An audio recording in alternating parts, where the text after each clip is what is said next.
Hey, welcome to the inaugural episode of Lewis and Willis Book Labs podcast. In this episode, we're going to talk about writing with the Russian mob, greedy ghostwriter, and our approach to creating books called the Frankendraft method. If you're thinking about writing a book and you're not sure if you've got enough knowledge to do it, you can find out. We've got an intensive 2-day author retreat this fall, October. You can go to www.frankendraft.com to learn more. So, John, I mean, you know what? Take us all the way back. How did you and I first start working together? Because it was before COVID. We had our first conversation, right? Because we started working Oh together yeah, yeah, November after. yeah. No, so yeah, I mean, the longer version, the medium version of the really long version is I had this earning to write a book about Dr. Deming for really about 10 years, and it was Gene Kim, the author of the Phoenix Project and co-author of the Devil's Handbook with me. We did this side project called Beyond the Phoenix Project, which was an audio only book. He covered we covered some famous industrial engineers. One of them that I covered, which was Dr. Deming. And Gene, after the thing, he said, "You should write a book about Dr. Deming." And I'd already been sort of grokking on this idea of a book, and and I started picking up like these ideas, like, "Oh, this would be a great chapter. This would be a great chapter."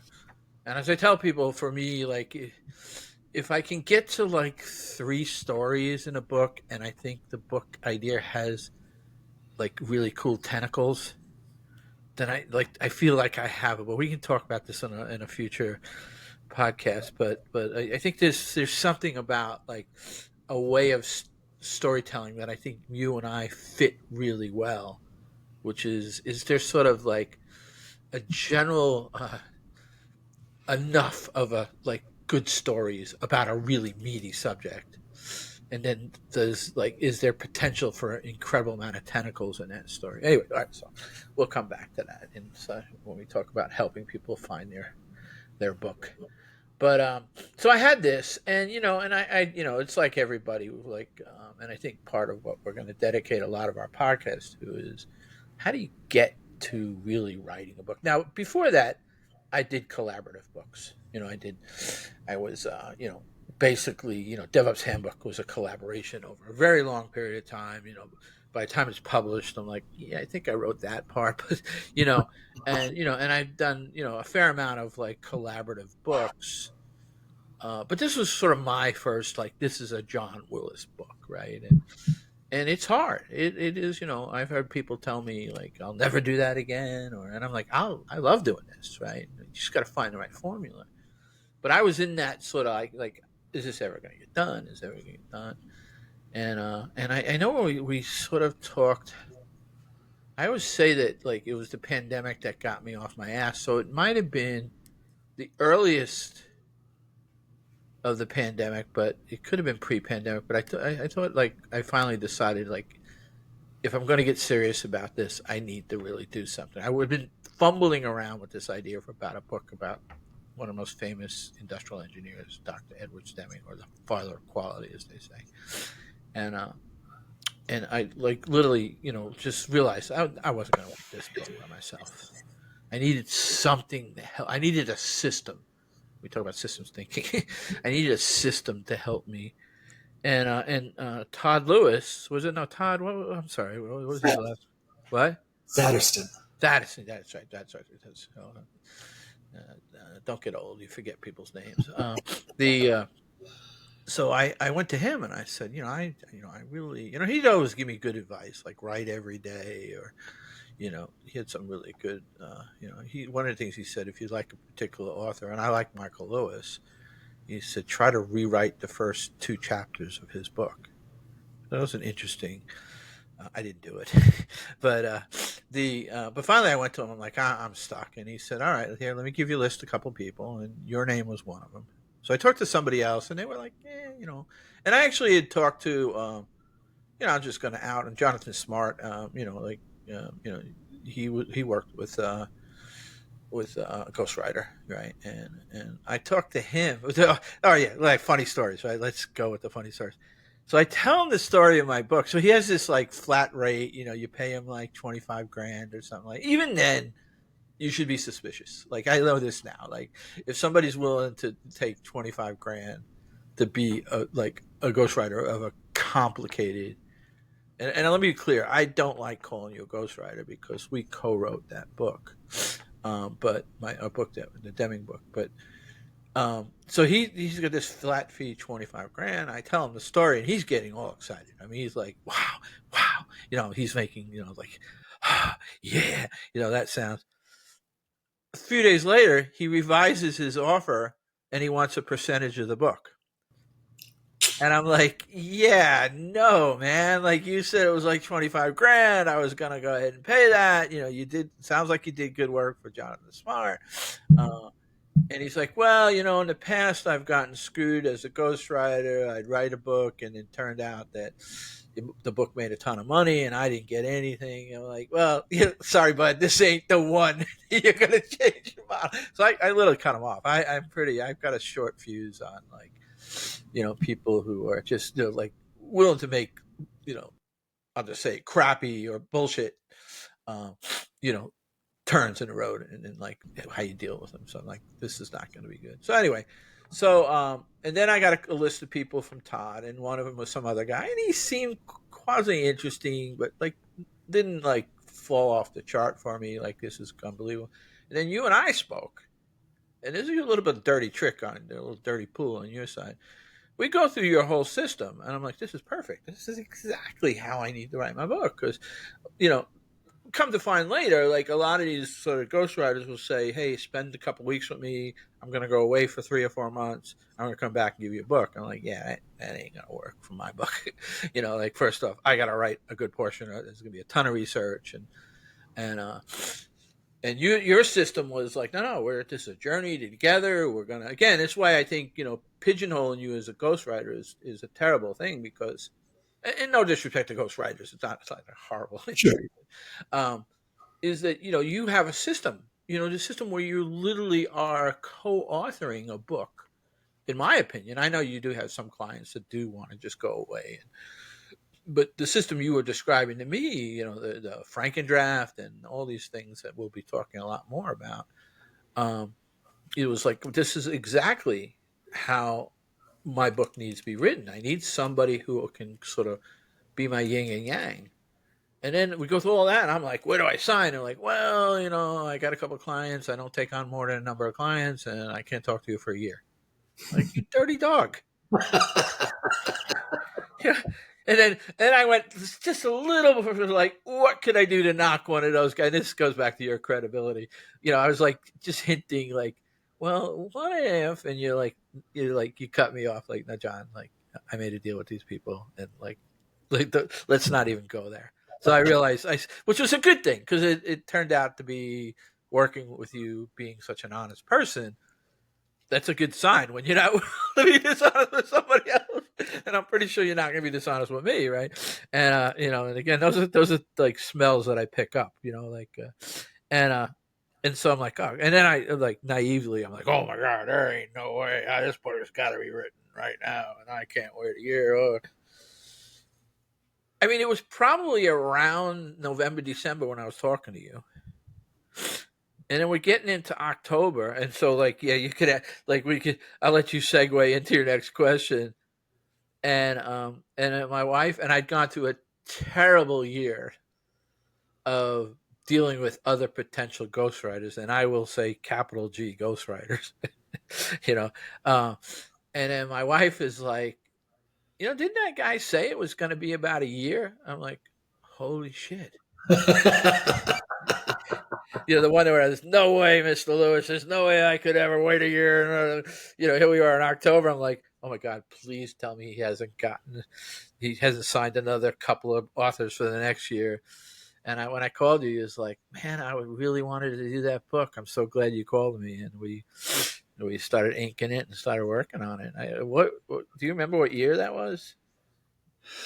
Well, the COVID broke out March of 2020, so we must have spoken November that year, so it would have been October of 21. Oh yeah, yeah. Yeah, so coming up on 4 years since we Four started to work years. Jeez, together. that's 5 years crazy. since our first. But whenever we got back together, um, you just you told me the saga of what you had gone through in the intervening 10 or 11 months, and I was fascinated. That's the story that I want you to share with everybody. Yeah, yeah. It's No, the it is. There's a book about the cesspool industry that is called ghostwriting. Yeah, it was. I mean, it was just. I had another friend who had his business partner wrote a pretty successful business book, and it was one. It was a big brand name, great reputation. So we'll start with the better, and we'll get to the mafia based ones in a minute. But and even them, like it was another one of these like well branded big name, and they did a great job for this guy. But this guy just wanted to like brain dump his ideas and then go away and have a book written. So I went to him, and I saw a great reputation. A friend of mine's book, reasonably successful. And they're like, yeah, here's how it's going to work. I'm like, it can't work that way. Can we work any different? And they got me to like the head publisher, and she said, nope, we can't change our model. I'm like, I just can't. I want to use you guys. I'm willing to pay you the money you want, and like, but like, there's no way that you can just go dark on me in this book for 3 months and have like a book that is going to match what I know is in my head. It just won't. It just will not work. And this is the problem. Like, I think what we're going to try to do is help you.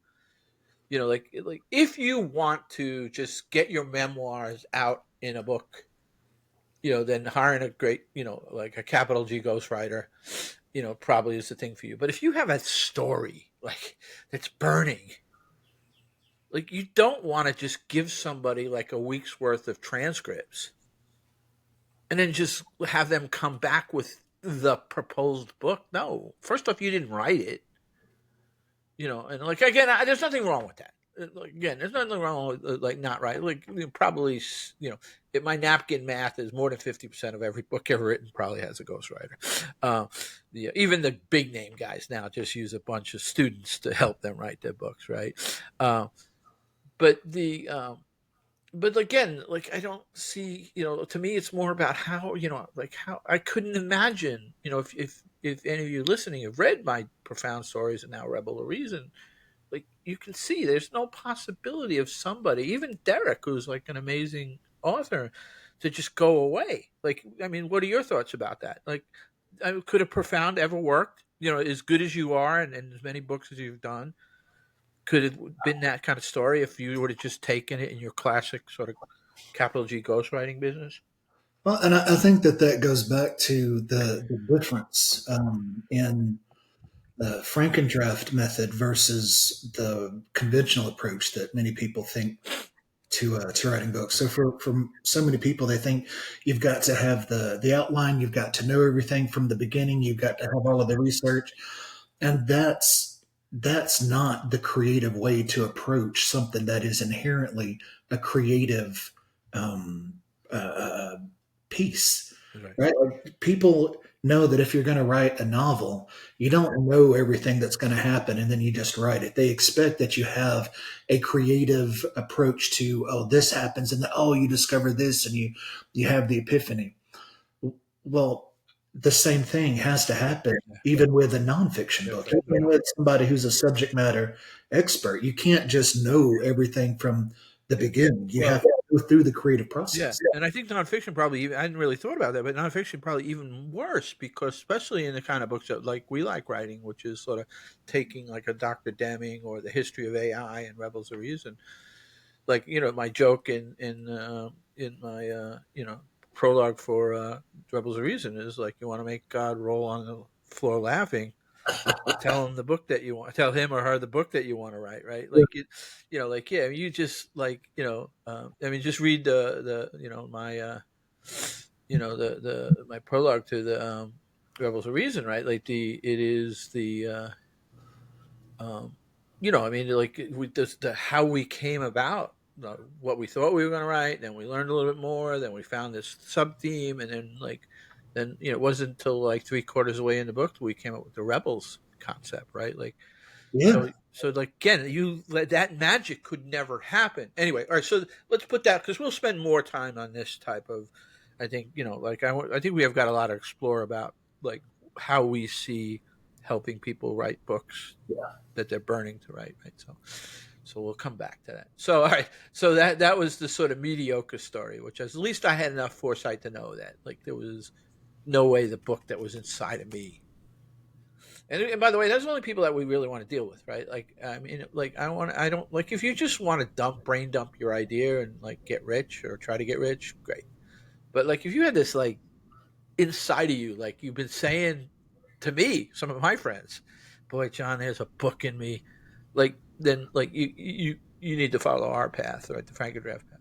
Anyway, so all right, let me get to the part where it makes you laugh, which is so I started going down like these like okay, like discount, like write your book for like $5,000. I'm like, all right, what the heck, like I tied to 25,000. I already knew like your brand was going to be, and you would come from a incredibly reputable, like Todd was a very reputable. I mean, well known in the industry. So Yeah. I I mean, he's knew. now the publisher of Bard Press, one of the most. Yeah, no, it totally. Um, the sort of like I knew like even the other guy I'm sure I probably would have did okay with, right? Like there was I just didn't feel it. But I figure, all right, it's like you do in anything. You try the high price and you try the low price. So I get a low price and I get hooked up with one of these guys, and it's already like a little like they're calling me four times a day. They're doing it's like for those of you remember the Boiler Room, like it probably most of you are not old enough, but the Boiler Room back in like the '80s, where these Oh, guys. with Alec Baldwin, right? Yeah, I mean, but it was more so the I don't know. It was they made a couple of movies about the guys that would sell penny stocks, and they would literally Wolf of Wall Street really is sort of Yeah, yeah. that's the sort of the most extreme version of these guys. But they would literally power press you. I mean, in the '80s when I was at Exxon, I was making my first real professional job. They'd get on there like, well, they'd hard sell you, they'd negative sell you, like maybe you're not the big wheel that you think you are. Like like I need 25 grand from you today. Back in '80s time, it was probably like 5 grand, but and they literally play the like, oh, I heard you were a big deal. I didn't realize 5 grand was going to bankrupt you. I mean, they would twist you, especially being young, young professional. You get your first sort of window office, and you're like, maybe I should put the 5,000. Maybe I ain't. And anyway, but that's the way I had dealt with these kind of guys before, and it was clear that they were literally like the pressure, and then they would start discounting like a week go by. But one of the things they did early on is they sent me a list of, it wasn't on their main site, but it was a link to books that they had ghostwritten. And it was other thing like the first guy you talked to had a little bit of a Russian accent, and you kind of got the feeling that like they were going to be outsourcing the writing to like not second and third tier, fourth tier, European. Like you literally could start like, okay, this is how they do it for, adding 20% discount on 5,000, you know. Uh, but anyway, the list, and it goes on. There's a bunch of books on there, and I'm like, and I see the one. It's before they made a movie out of when the Crawdad sings, right? I'm like, wow, that's that looks like a pretty popular book. And I started thinking, You would think that would be like front and center of their website. We yeah, were yeah, yeah. No, this is the link that you get only when you've been harassed for a week, right? By the Boiler Room sellers, and I look at the book and I'm like, no, this is like a bestseller, and like she paid 5 grand for this. And she probably got a discount, so maybe she only paid 4 grand for this. Boy, did she get luck? No, of course not. And so I'm like looking at it, and I'm like, now I'm like, okay, yeah, these guys, like already like, or the smell was terrible. But they'd call me every other day, and it actually got a little scary. The kind of and by the way, I didn't do too much research because I didn't want to go down a rabbit hole here, but it looked like probably all those ghostwriting sites. It looked like allegedly they were all basically the same organization. Ah, Yeah, it really, again, I had no proof on this. I didn't want to go too far here. I literally didn't want to make an enemy that might have been like Russian mafia, right? Probably already said too much. But then, so then, but I realized, you know what? This, not say poor woman, she's probably really wealthy. Anybody, imagine making a movie out of your book would be pretty cool. But I felt, like this is an injustice that, like, if indeed, and probably they didn't ghostwrite this book, then the publisher should know. So I found her publisher or her editor. I don't know, it was whatever is listed as the prominent person. And I sent her an email and I said, hey, this company's saying they do ghostwriting. I think you'd want to know about this. And blah, blah, blah. I'm like, you know, just being a good citizen, just yeah, letting you know you'd somebody's want out there somebody too. to, if somebody was saying that, especially, an organization that really didn't seem that reputable in the first place. I mean, probably no shame if somebody through a backdoor found out, like somebody like Jonathan Smart's book was sort of originally ghostwritten. Um, that's fine, right? Like, I mean, at some point, with my book, right? Like, I thought it was appropriate. It was my book, my idea. I put it together. I paid you, but I felt like it was. I asked you, like, how do you think I should credit you? And you said with Derek Lewis. So it's clear that, like, I'm not trying to fake anybody. You helped me, and I like to say lowercase g ghostwriter, or I don't even like calling it ghostwriter because we collaborated. I couldn't have written that book without you. But anyway, so about a week, 2 weeks later, I get an email from I forget the publisher was. So it was whatever the brand publisher is of it. Their legal team, and they're threatening me to tell them the details about all this story. No good deed goes Yeah, unpunished. and I'm like, first, I gave them a pretty slamming response. I'm like, you know what? Like, I'm doing you a favor. I have no obligation to do anything about it. I have no legal entanglement with this thing. Like, go screw off, people. But I said, I mean, like, you really want to get to the bottom of it, just go to this link and pretend that you want to write a book, and they'll probably send you the link. I never heard back from them, but like the goal, not even a thank you from the publisher. So, like, I did like the movie. I didn't read the book. I'm not a big fan of the group book because, I mean, like, at least the woman I wrote the original email to should at least said, hey, thanks for that heads up. Yeah. At the very least, right? Or not even expecting the author to say, hey, hey, the person, whatever she was, she was whatever the main person is that sort of helps you publish your book for one of the big publishers. Like, it would have been nice to the author to say, hey, thanks for doing this. It's terrible for my reputation. I didn't ghostwrite it, but let alone have legal, like, try to threaten me. I mean, that was just nonsense. So anyway, yeah, but by the time we got back to you, I realized, to like, holy shit. Like, and then when my wife, said, hey, and I called you, and you were like, yeah, it just so happens I do have, and that was great. And then, one interesting thing was normally you do your retreat, and it was probably the first time you ever did a virtual retreat. Yeah. Yeah, because usually, we do either I'll go to the author comes to Baton Rouge, and we do 3 days, retreat where it's just the two of us going through the exercises and you just kind of doing a brain purge of everything. And so, because of the pandemic, we had to do it virtually, and that was different.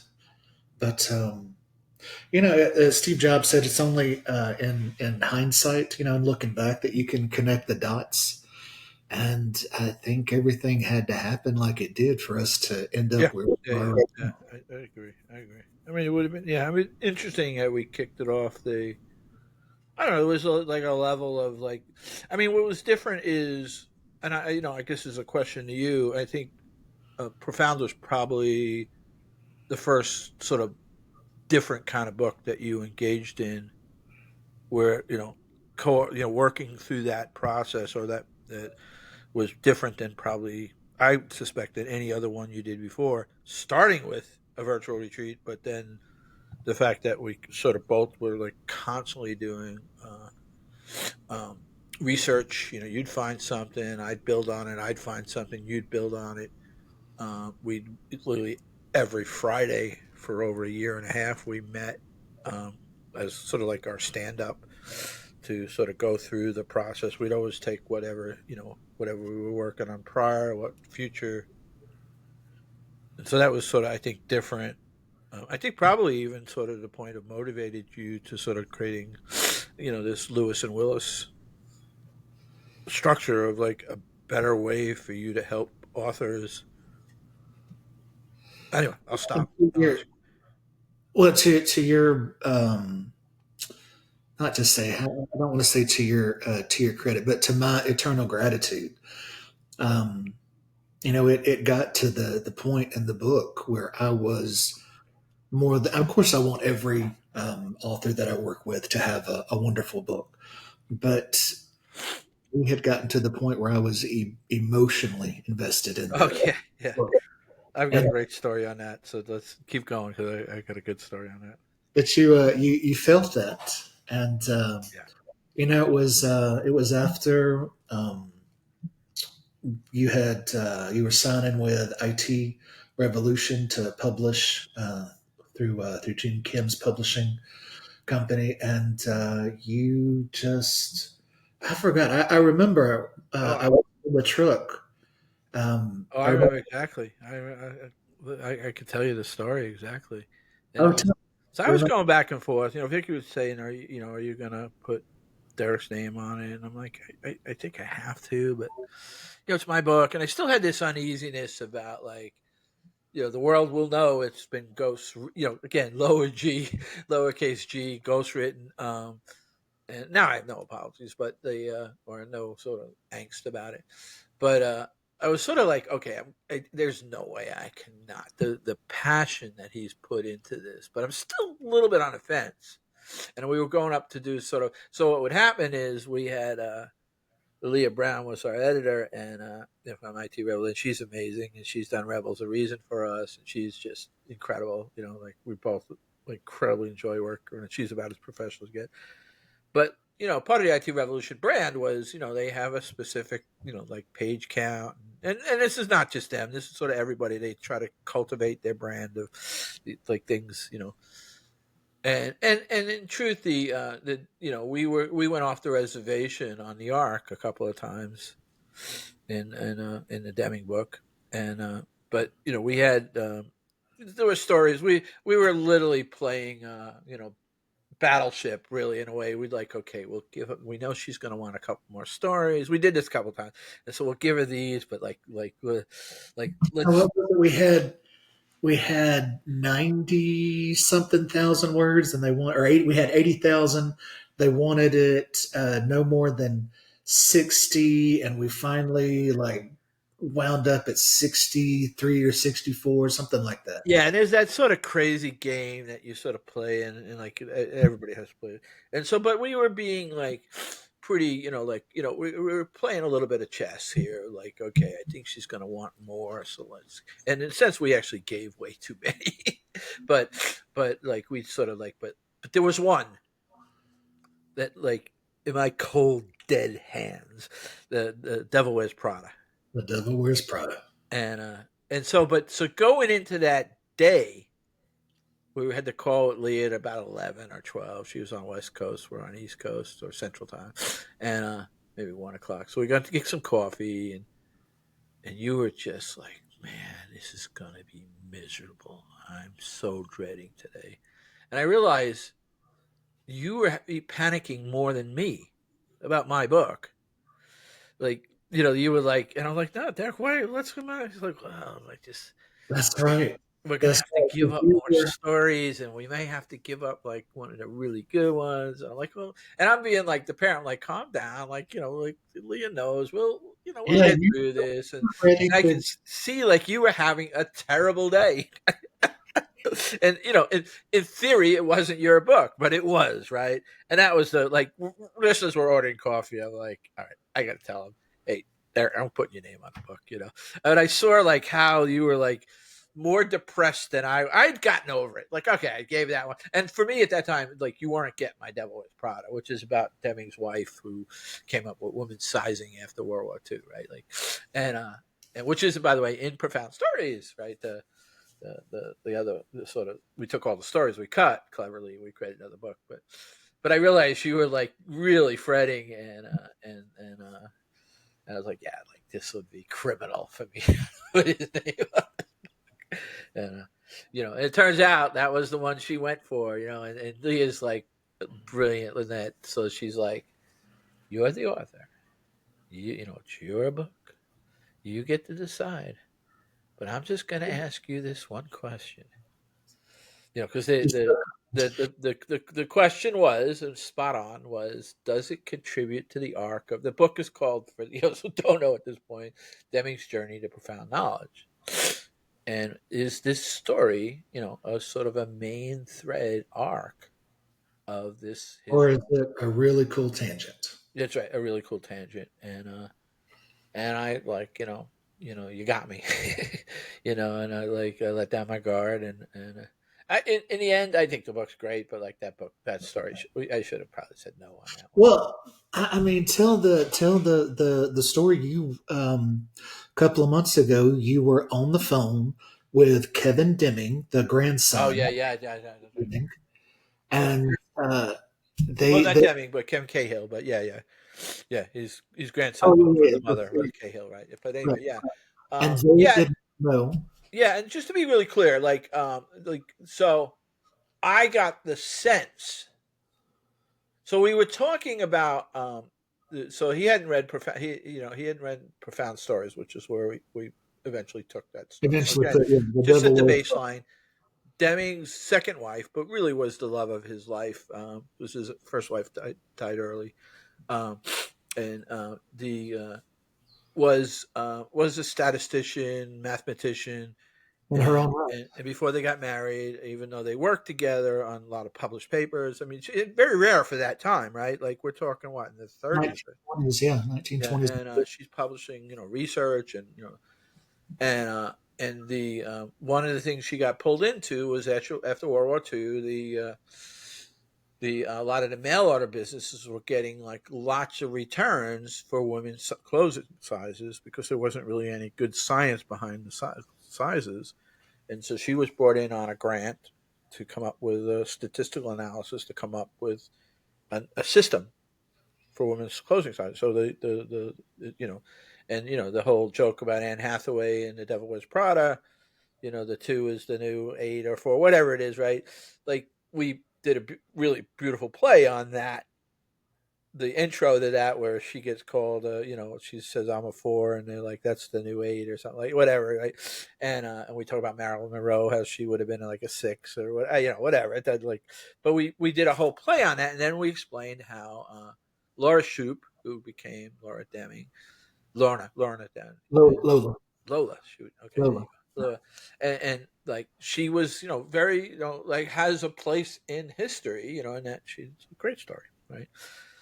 Well, anyway, so I'm sort of talking to the Deming Institute, maybe doing some podcasts and stuff on not only sort of the Profound book, but like how Deming would be influenced, or what his thoughts would have been on AI today, right? That kind of stuff. And we got off onto something about his grandmother, and and she said, well, my mom always said she never got the credit that she deserved. And her, right, she was a full blown.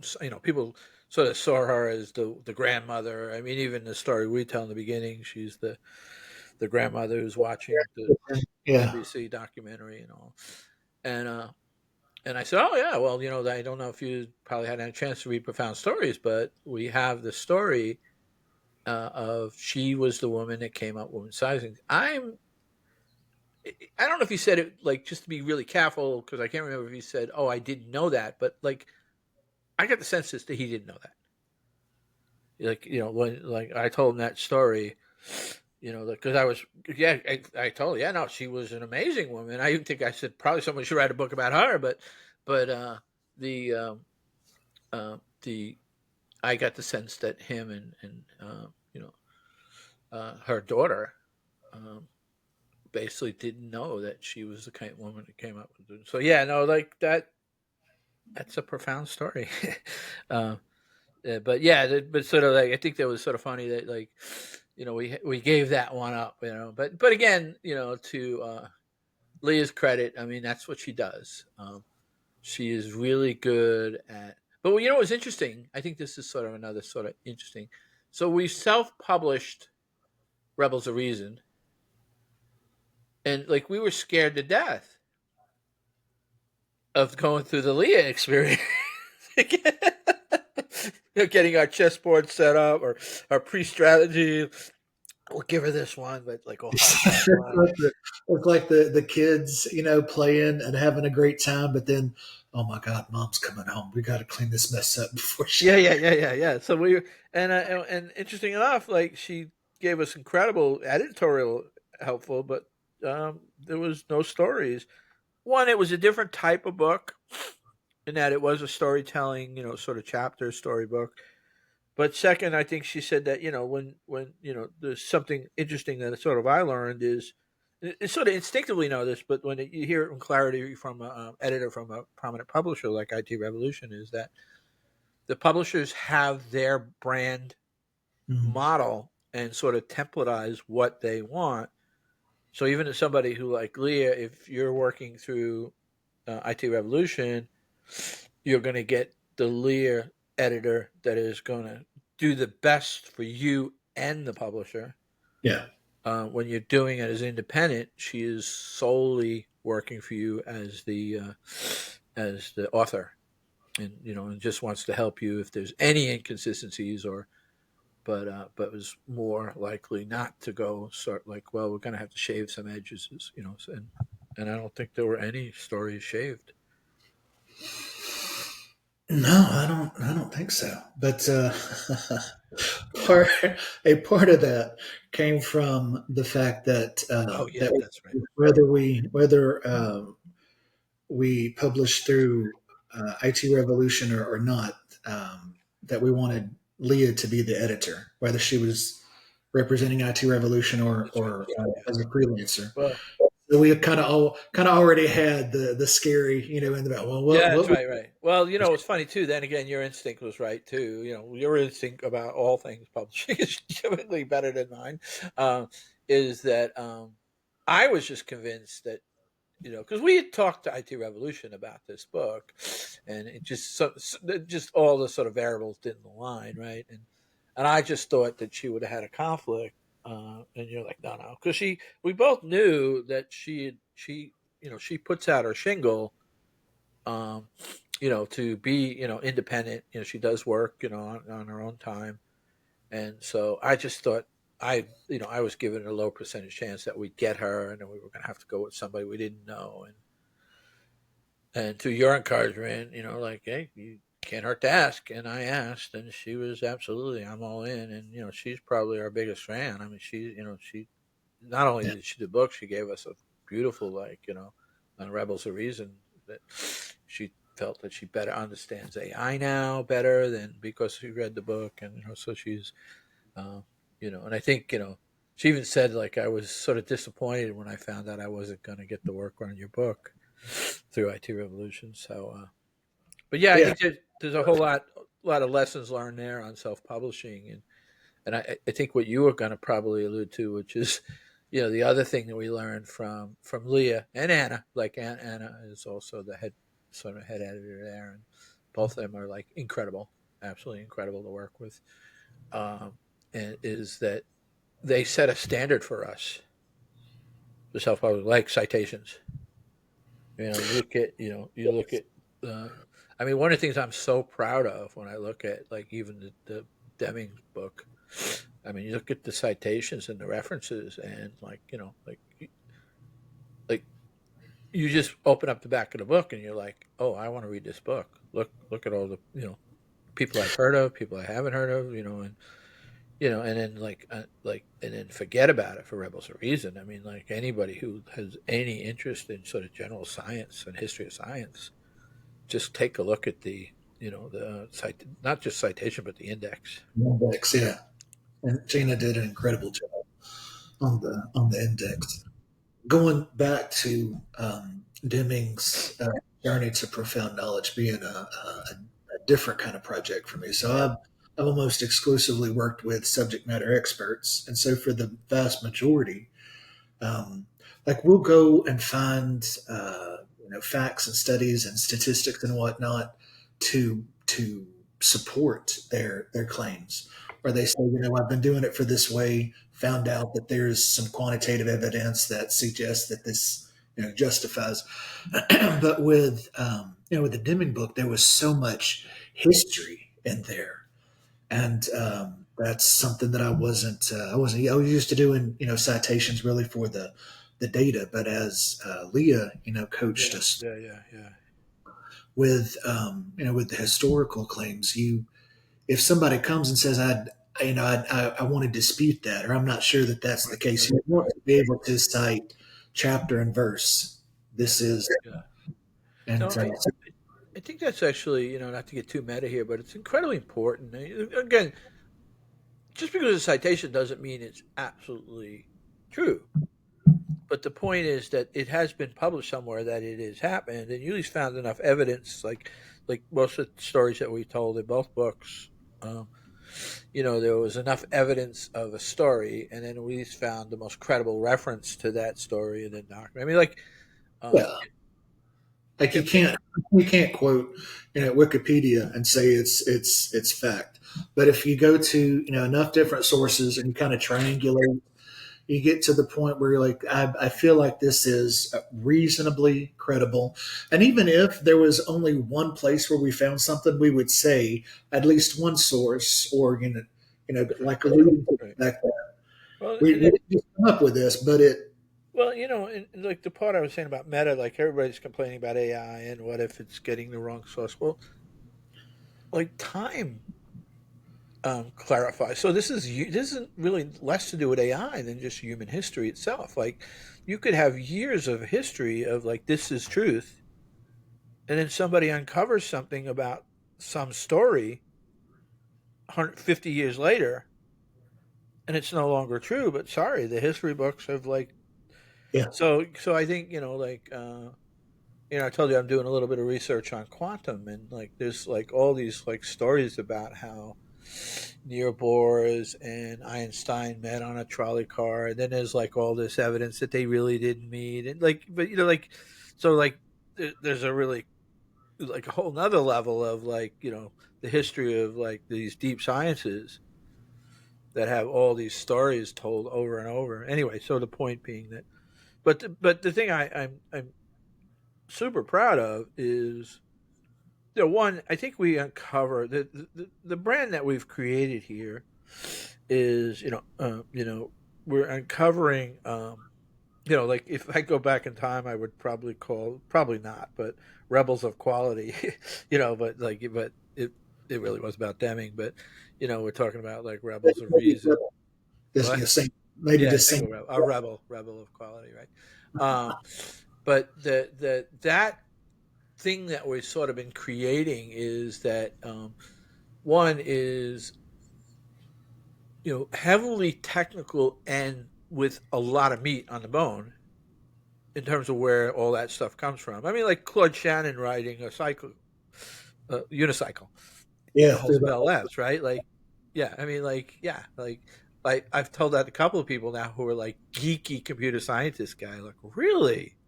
while Wow. juggling, while juggling, What? Oh, while well juggling. juggled. Yeah, yeah, of course. You wouldn't expect Claude Shannon to just ride a unicycle. Claude Shannon would juggle and probably smoke a pipe at the same time. But yeah, I mean, yeah, No, I think that the fact that we find these great human stories around incredibly technical content, and then have a fair amount, when you look at our index, and at least in the Rebels of Reason and Demonstrating Profound Knowledge, you look at the index and you look at the citations. There's just a lot there, and I think we've created a nice, unique brand of how to tell a very technical. So, again, I think I've said this before. When I started thinking about when I was getting encouraged to write a book about Deming, I read a ton of books on Deming, and they were all pretty much form factor, like 10 pages, one chapter about his biography, and the rest was about his theories, management theories. And I just thought, my goodness, this would be a great Michael Lewis. What would Michael Lewis do if he was going to write a book about Dr. Deming? WWMD, what would Michael do? Yeah, yeah, right, and yeah. Wait, Michael, and so and like, and I think we've created a beautifully unique book about Dr. Deming, right? Where again, uh, my mother-in-law, one of the things I do, this is pretty interesting, is part of your retreat process is to pick a target reader. And I said, I need 2 target readers. I think I wanted 4. You made me gift down to 2. Like we negotiated, but and the reason I wanted to was, I think that in the Michael Lewisian version of writing a book, you need to validate from, like, I think the thing that we sort of our shining moment in the Deming book, which was we told the story of Schrodinger's cat, and my mother-in-law, who is not technical at all but reads, a voracious reader, high IQ reader, Yeah. understood the story, and a quantum physicist enjoyed the story. Right, Yeah. like that's to me, that's why I like the 2 target reader one. Like in these kind of books, can my mother-in-law, we have all these little highlights. What would Dixie say? And Dixie gets Yeah. a kick out of this when I tell her. So, like, we have a little Dixie, pound Dixie or something like that. Like, will Dixie understand? What it means is, will Dixie or the quantum physicist, or in the case of the AI, will the AI, the ML, machine learning, deep learning expert, enjoy this story? Maybe even learn something from the story. But equally important, will Dixie enjoy the story and learn something? Yeah. With Deming, it was Ben Rockwood was the Ben other. Rock, Ben Rock was the So it had to be a book where somebody like Ben Rockwood, brilliant, knows this stuff inside and out, would be entertained, and they would discover some new bits and That's pieces, right. or That's a right. new way of looking at it. But at the same time, we wanted it to be broad enough that somebody like Dixie, without a background in anything Deming or quality or manufacturing related, would be able to follow along and enjoy the story. And I mean, you going back to the idea of how this book couldn't have been written with a traditional ghostwriting approach. It took both of us doing that, right? Because you're the subject matter expert, Yeah. but you're also, Dixie's son-in-law. Me being not the subject matter expert, kind of being representing Dixie sometimes, in that, does would I get this if I were just and we neither one of us could have done that if we would have just gone off. Well, It I took talk. the Yeah, I talked about Schrodinger's cat, but the real was, I mean, it's getting a little geeky on that book, but statistical process control mhm. is very difficult for anybody to truly understand. It really, it is this weird mixture of, it could only come from 2 physicists based on pragmatism, which was like a crazy American philosophy, like very complex system philosophy, like to get to statistical process control. I mean, that should tell you enough about how interesting that narrative is. But I struggled with it 15 years ago, 10 years ago, when I tried to understand what the heck they were trying to tell us about these sort of control charts, and the way variation like tells a story other than it's bad or good, right? Like, one of the most interesting, fascinating things about sort of the Deming narrative is about sort of like ultimately how physics intertwines with our day to day life in a form of something called variation. Yeah. And most people think variation is either it's good or it's bad. And what sort of Deming and a guy named Schuett, who was his mentor, tried to get people to understand, particularly manufacturing, is there's lots of shades of good and bad, and it isn't just on or off, right? And it's, in a way, it's sort of quantum of variation, but I hadn't really thought of it. But I digress.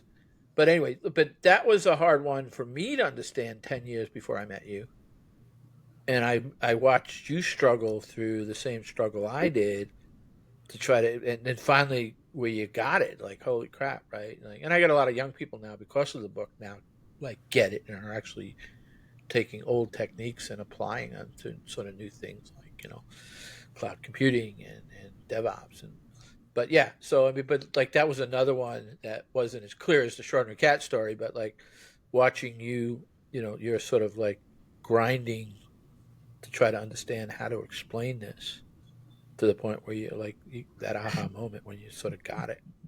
And that's probably a great story to wrap up this episode with, is going time back to the idea of how approaching even a nonfiction fact based kind sometimes technical book like this, you have to approach it as if it's a creative endeavor, using a creative approach, because we had written the Frankendraft and maybe even a second version of the Frankendraft, and the book was really about dimming and explaining some of these concepts. And then somewhere in there, after we'd already had the first Frankendraft, you had this epiphany that the book is not really Deming's biography. The book is the journey that Deming had to arrive at his masterpiece, which was the system of profound knowledge. Yeah, no, I think that like just like Rebels, I mean, Journey came a little earlier, but like it wasn't just the history of profound knowledge. It was like I think what we came up the fact that profound knowledge was sort of constants in the universe. Yeah, And like how did he come up with when he was 93 when he wrote his last book called The System of Profound Knowledge? Like he didn't just magically get it was like this briefcase that he carried his whole life and that's when we realized. And I think it goes back to the thing like again a little bit of sales pitchy here on people. If you want to write a book on how to best use Kubernetes, we're not your guys. If you want to write a book on on how to write LLMs and what's the best way to use agents and the new Gen AI stuff, then we're not your guys.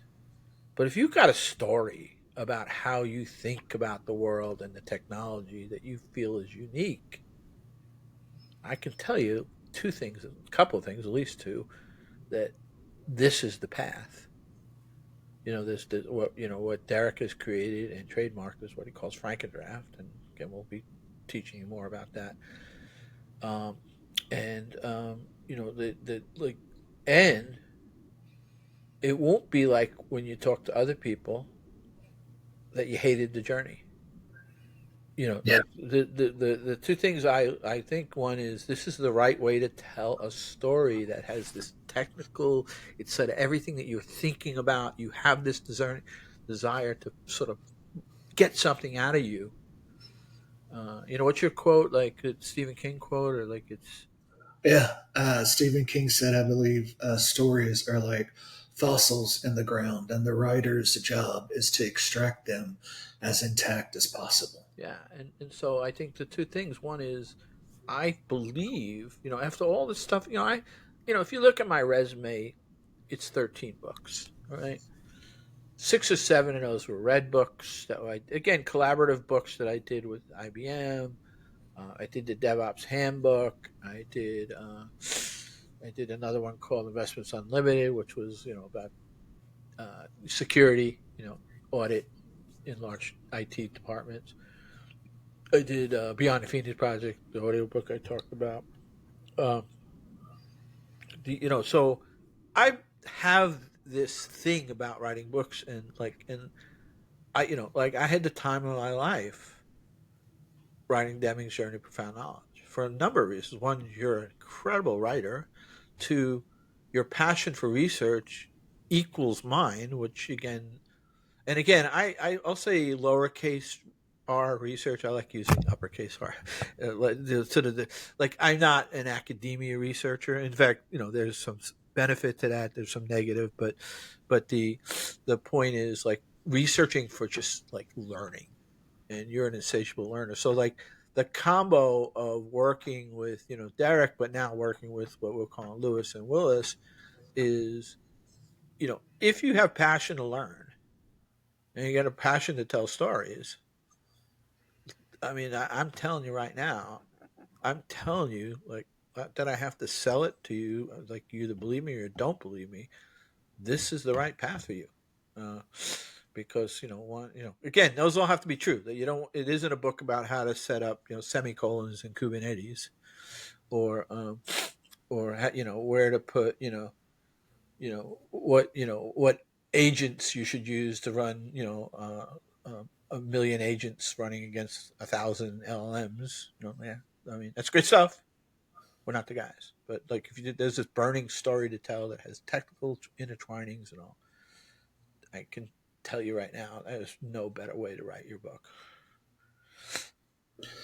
Well, I mean, I've been doing this for 16 years, and I love what we're doing.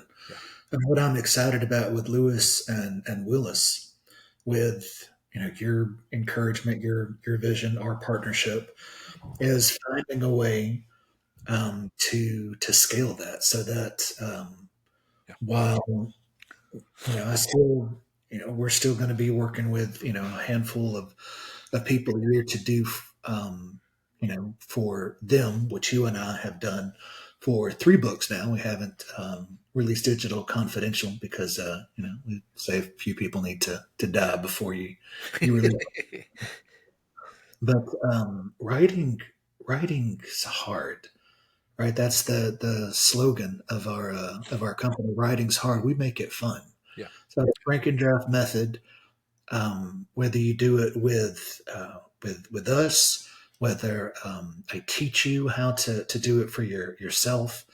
We want, we believe that people have insights and knowledge and information that the world needs to know. They need to share, but that can be shared in a way that is insightful and informative, yeah. engaging, entertaining. And and I think that I think there's also the litmus test. The one thing I didn't say is when the pandemic sort of hit, like, okay, are you going to do this or not? Like you've been playing with this for 10 years, and so one of the things I think Derek and I have sort of created, not to get too sales pitchy, is look, we recently did. So one of the parts of this thing is what we call a retreat, right? And like Derek says, we're trying to scale this sort of process where he would only take like a couple authors a year, to like how can we do 10, 15, 20, right? And I think we're working on a model that's going to work. I've been through like 4 or 5 of his retreats, 3 of my own books and 2 others, right? And I watched these things happen. And we did one recently with somebody who they had this idea, this story they wanted to tell, and we did it here in my office. And the by the near the end of the first day, you realize the potential author was starting to pull out things they hadn't even thought about their family, their kids, of why. Like, I mean, in the morning they had I have to write this book. By late afternoon, I have to write this book because like there's a story I need to tell my family. Yeah. And but then at some point, that is that first test to you. Like you can end this question really, like this burning desire that you've had for 5, 10, 15 years by doing this retreat process, because at that point it's either you're going to do it or you're not going to do it. It's like with me during the pandemic. I'm either going to do this book or I need to shut up about it. And so I challenge you, like stop saying to me that you're going to write this book. If you do a retreat, And I'm not saying every retreat's going to be magical, but every one that I've been through has been pretty. The one we did with the security guy, just listening to some of the stories with the hair raising on my arm. Someday we'll do something with that. Uh, but that's the point of which you sort of get to figure out for yourself. Am I really serious about writing a book? And maybe you don't want to go to that. Maybe you want to spend the rest of your life like literally saying, "Oh, I'm going to write a book," right? And knowing you'll never do it. But like, if you want to really find out if you're really going to write a book, again, it sounds like a sales pitch, and it probably is. But the point is, that's where you get to draw the line in the sand. Because when you go through that, it exposed what either A, maybe you don't have a good book, but that's usually not the case. But B, you have the book, and then the question then is, are you going to write it? So anyway, yeah, I think we're good. We're right in an hour.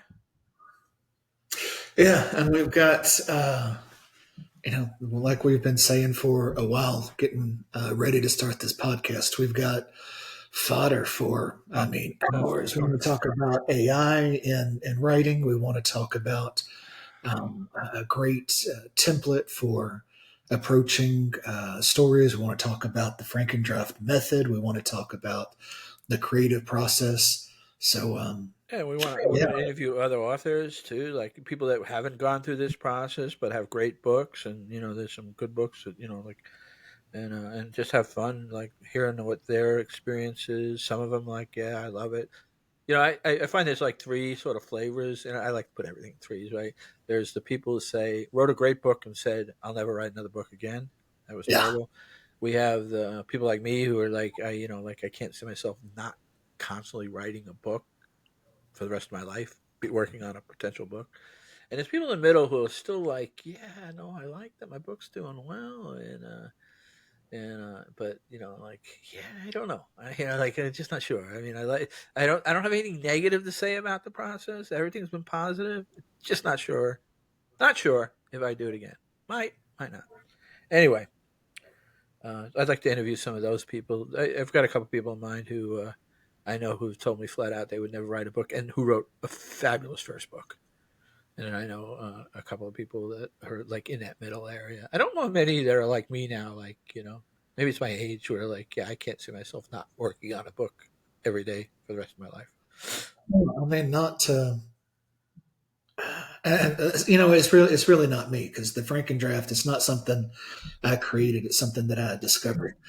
I would argue, or I would at least suggest, that the reason that you look forward to it is because you have found a fun way to engage in a creative Yeah, project that's right. that actually creates something. Yeah, yeah, That's what I think the magic is. It's supposed to be fun. yeah. That's right. Right. And at the end of the day, if it's fun, it's a good book, right? Like it is. And again, going back to the, we're going to sort of go over, but going back to like, I just can't see, almost every model out there come to our retreat. Do you want to write a book? Like they're all going to be this formulaic, you know, like come talk to us for a week or 2 weeks, maybe even a month, and then we'll write your book. That's not fun. Mm. It's just not fun. I mean, and it's not going to be the kind of book that's going to come be the fossils in the ground. No.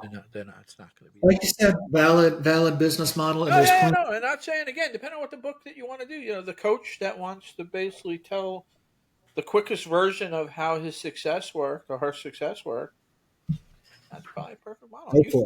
You've done a fair amount of books like that, where the subject matter expert has had incredible success being a sports coach and doesn't want to sit down every Friday and talk to you and do fossil digging. You know, You know what? I'll say that just about all of my authors, I give them the option because you've got those who they really don't feel like they can write at all, and I've worked with several that English isn't even their first language. right, right, They're a little apprehensive about it, but I will say that the authors that love their books the most and the projects that I enjoy the most are the ones like you, where we're both in there getting our hands dirty, yeah, and like with Deming, Journey to Profound Knowledge. if the book is what 64,000 words or something like that, um, you wrote what 100, 110, 120, I mean, it 130. close to 100. Yeah, I mean, I mean, our model there was basically, I tried to always stay a couple I mean, I said this in the prologue to that one, but look, I had three stories. In fact, I had three stories sitting on the bench for 10 years, and then but I knew the rest of the book was still had to be fleshed out. Which again, I knew there had to be this book written, but like, there was like whole chapters that like John Warrenack, right? That was in both of my books now. Isn't that crazy? I got this guy who nobody even knows who he is in both of my books, right? He's an incredible story about the history of sort of autonomous vehicles and AI and quality, and right, like I had no idea I was going to write a book about him or a whole chapter on him, right? Like, so that doesn't happen in this sort of classic ghostwriting scenario. So anyway, all right, we got a lot of fun to have. We'll keep this going, and we'll I think it'll be a fun podcast, especially if you have the burning desire to write the book that you need to write. So Writing's hard. We make it fun. there you go. All right. Till next time.